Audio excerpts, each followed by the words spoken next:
आप लोगों से समझ उपस्थित हुई एक नए वीडियो के साथ। और आज हम लोग डिस्कस करेंगे इंडिया के लिए रिपोर्ट। यह एक्ट भी भारत के संवैधानिक इतिहास में एक महत्वपूर्ण पड़ाव था।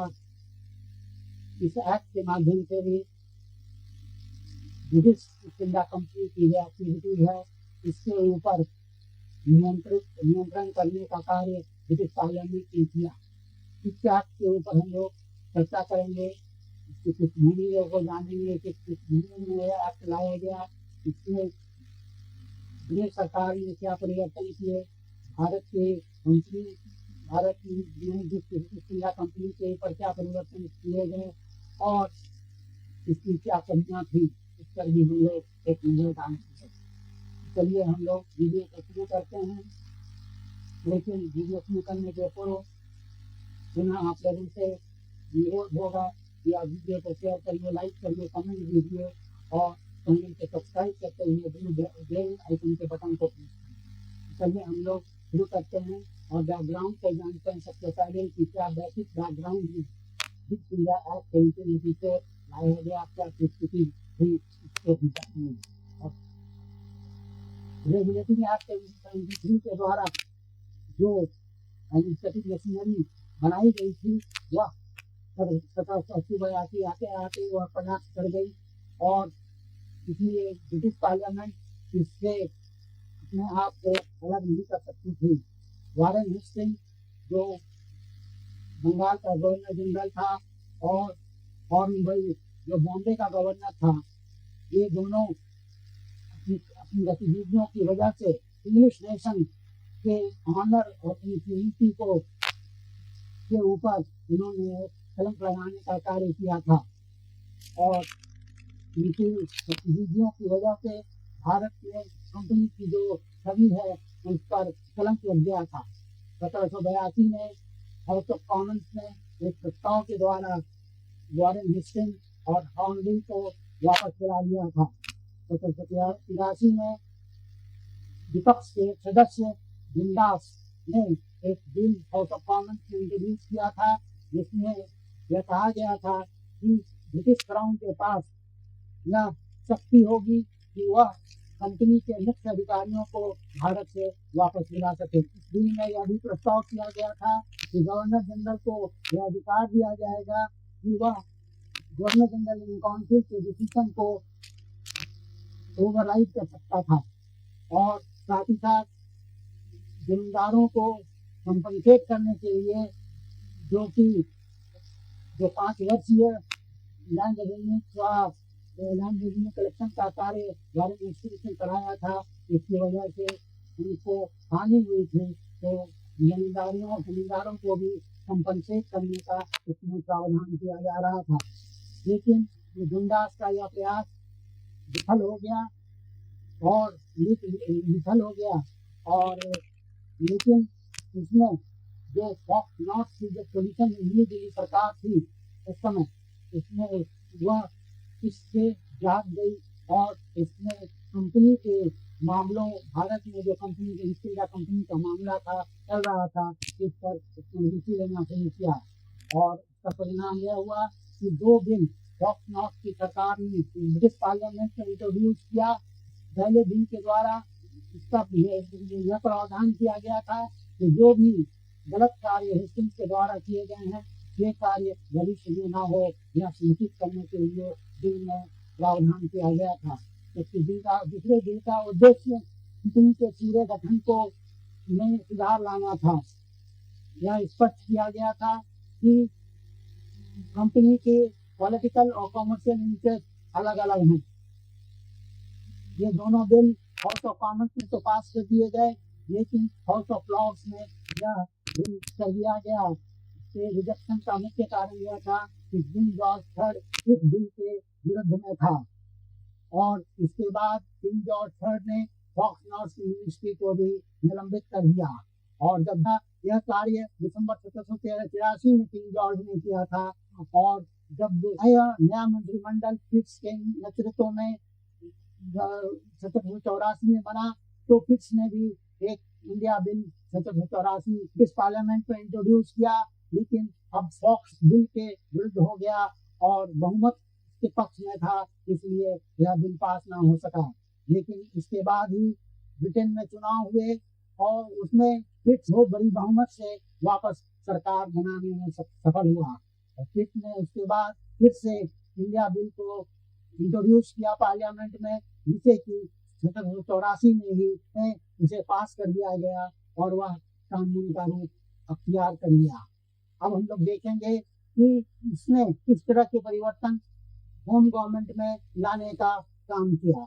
तो सबसे पहले एक्ट ने इस चीज को दावा किया कि वह पूरे जो है फॉरेन पावर के एक्सरसाइज करने के लिए यह कानून बना रहा है। इसने एक बोर्ड ऑफ कमिश्नर्स का गठन किया भारत के लिए, जो कि बोर्ड ऑफ कंट्रोल के नाम से प्रसिद्ध हुआ।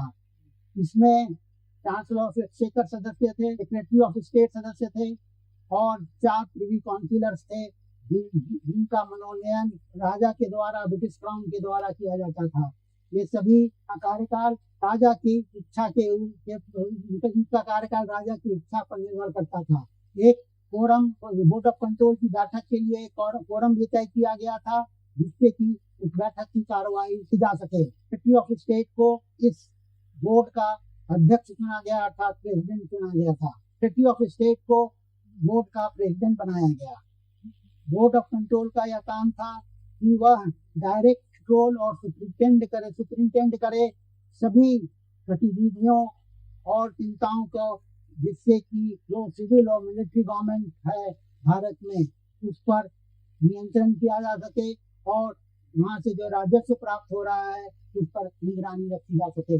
अगर टाइट होने की स्थिति में प्रेसिडेंट के पास कास्टिंग वोट था। सभी राजनीतिक मामलों में कोर्ट ऑफ डायरेक्टर्स को बोर्ड ऑफ कंट्रोल के अधीनस्थ बनाया गया, अर्थात वो सबॉर्डिनेट रोल में आ गया। Court of directors board of control leader position में आ गया। बोर्ड ऑफ कंट्रोल को डायरेक्ट एक्सेस था कंपनी के रिकॉर्ड को डायरेक्टली एक्सेस की पहुंच वहां तक थी और वह कोर्ट ऑफ डायरेक्टर्स को यह निर्देश दे सकता था कि वह भारत में पैच भेजे और अगर 14 दिन के अंदर कंप्लायंस नहीं होता था तो उसे कोर्ट ऑफ डायरेक्टर्स के पास भेजना होता था, जिससे कि वह ट्रांसमिट किया जा सके भारत सरकार को।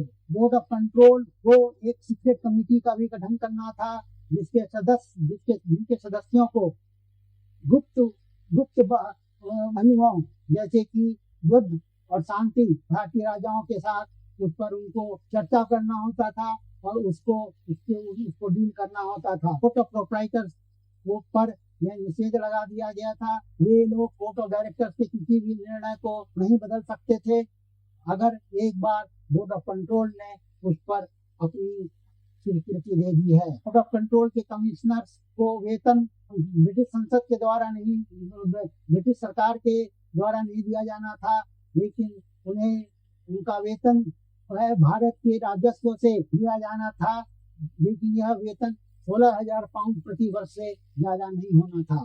अगर बोर्ड को जो मैंडेट दिया गया था उससे आगे बढ़कर के कार्य करता था व्यवसाय के क्षेत्र में, वाणिज्य व्यापार के क्षेत्र में, तो किंग्स इन काउंसिल के पास शिकायत की जा सकती थी।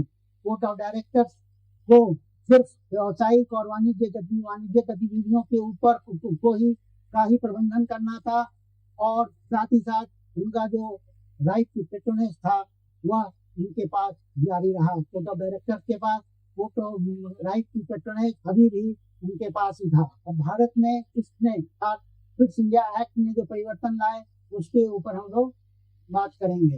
भारत में सबसे पहले गवर्नर जनरल इन काउंसिल को फोर्ट विलियम में स्थित गवर्नर जनरल इन काउंसिल को सारे फंक्शन जो है राज्य के सारे फंक्शन डेलीगेट कर दिए गए, लेकिन उसे सुपरिंटेंडेंस, डायरेक्शन और कंट्रोल जो है बोर्ड ऑफ कंट्रोल, इंग्लैंड में जो बोर्ड ऑफ कंट्रोल का था उसका सुपरिंटेंडेंस, डायरेक्शन और कंट्रोल जनरल इन काउंसिल के ऊपर रखा गया।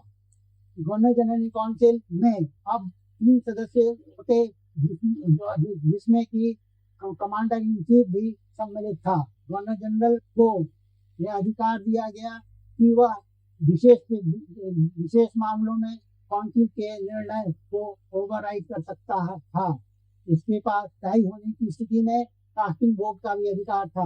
बॉम्बे और मद्रास की जो गवर्नर काउंसिल थी उसमें भी 3 सदस्य थे, जिसमें कि एक स्थानीय कमांडर भी सम्मिलित था।